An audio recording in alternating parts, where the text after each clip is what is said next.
Hey everyone, Happy New Year. Hope you had a good Christmas and a New Year. I know I've never finished Vlogmas, but I tried. um, so, I am not going to waste your time. I'm going to get straight into this video. But before I do so, if you hear like what sounds like wind or the ocean, that's exactly what it is. Can't shoot this video anywhere else because my roommate in Zanzibar is asleep. So I'm outside on the balcony and have this beautiful, magnificent ocean view. Let me show you.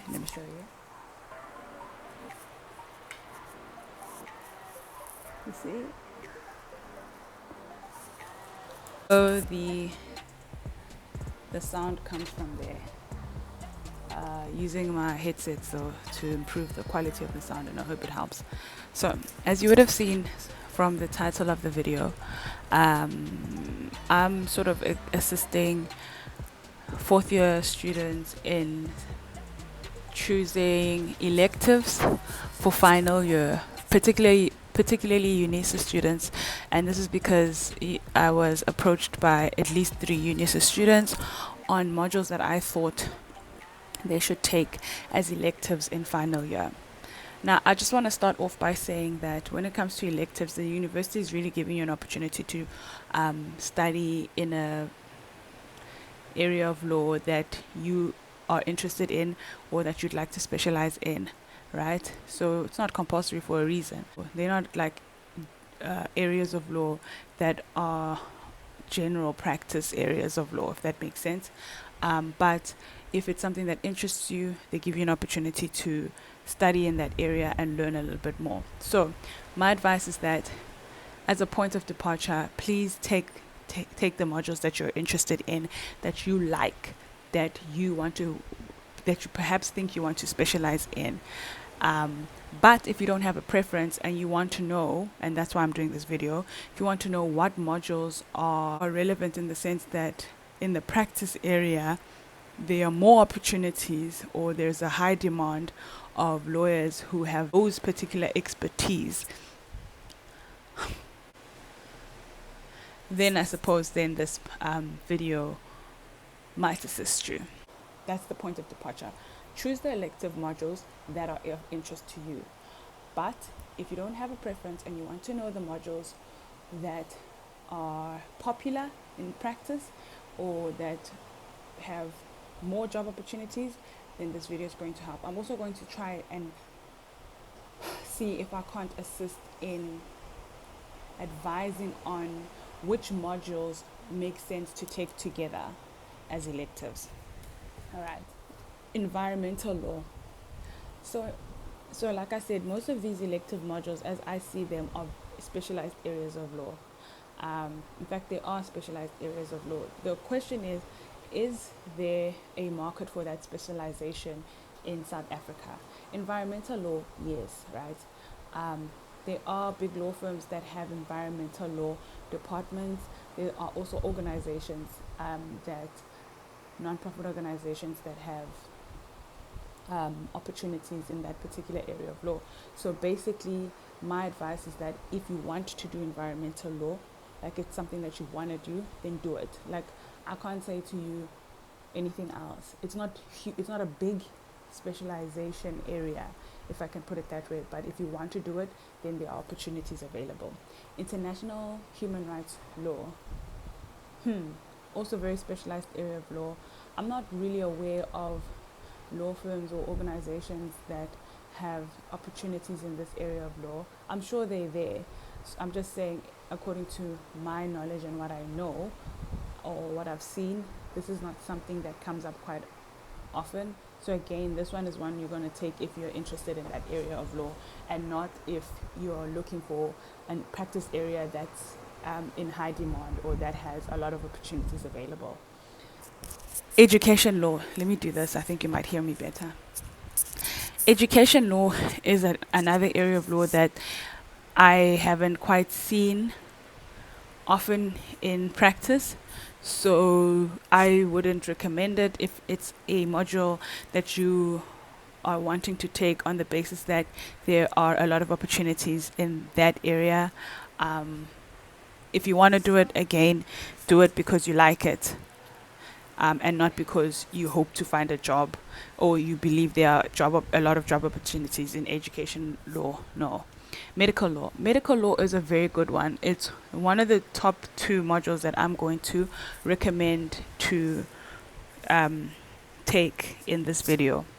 Why? Because of COVID.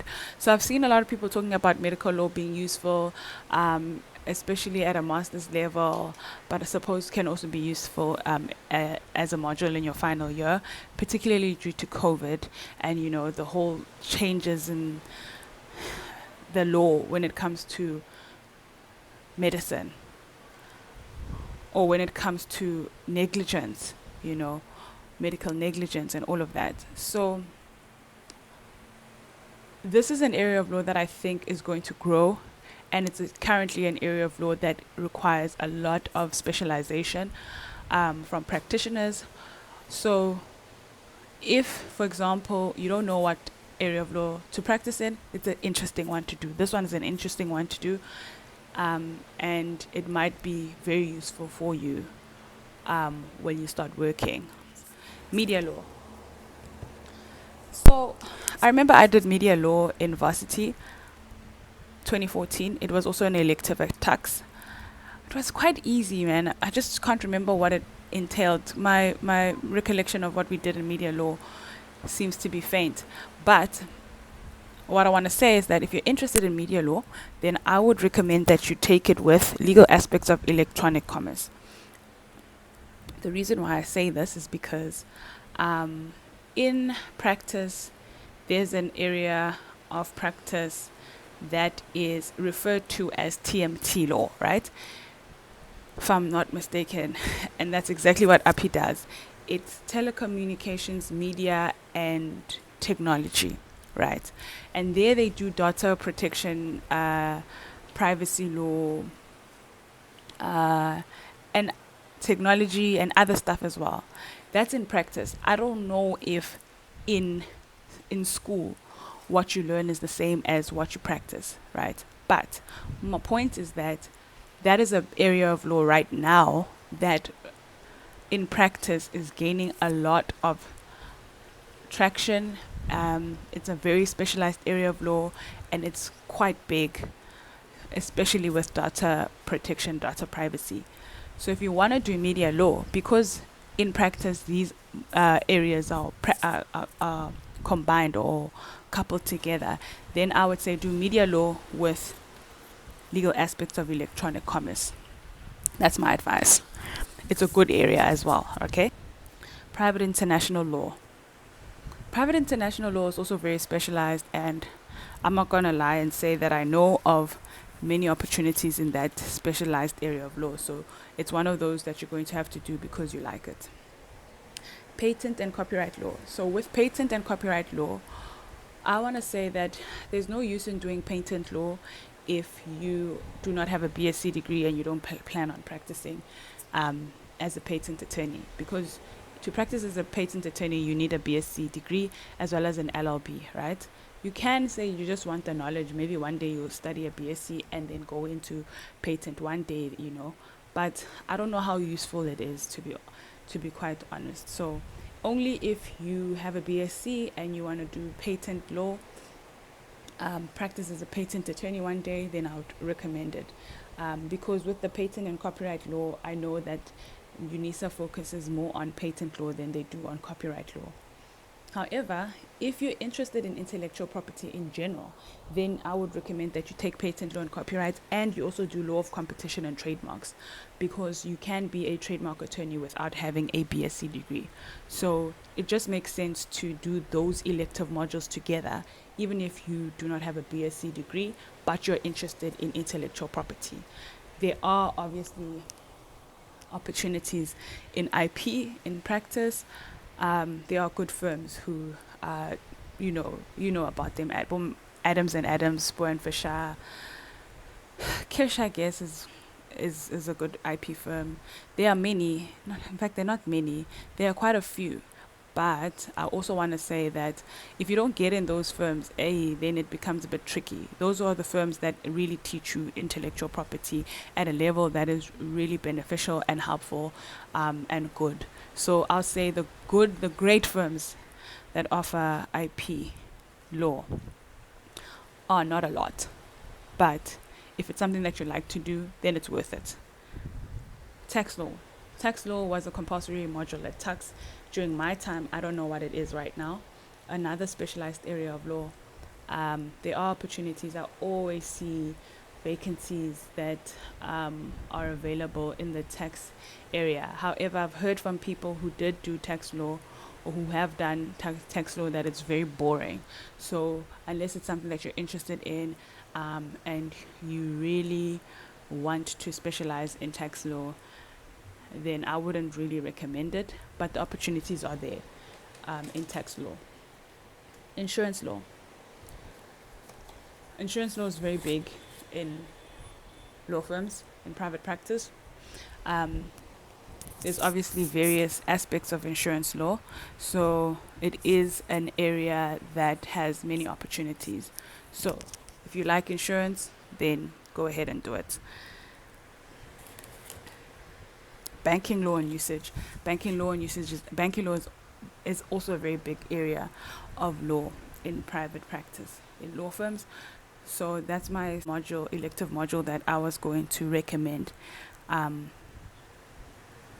as an elective, especially if you don't know what modules to take. There are a lot of opportunities in banking law, in law firms, and also international opportunities as well. Banking and finance lawyers are in high demand, whether in the commerce industry, whether in private practice. You really are in a good position if you have banking law experience. Then there's legal aspects of electronic commerce. I've already given you guys the advice to take it with media law. Then law of sale and lease.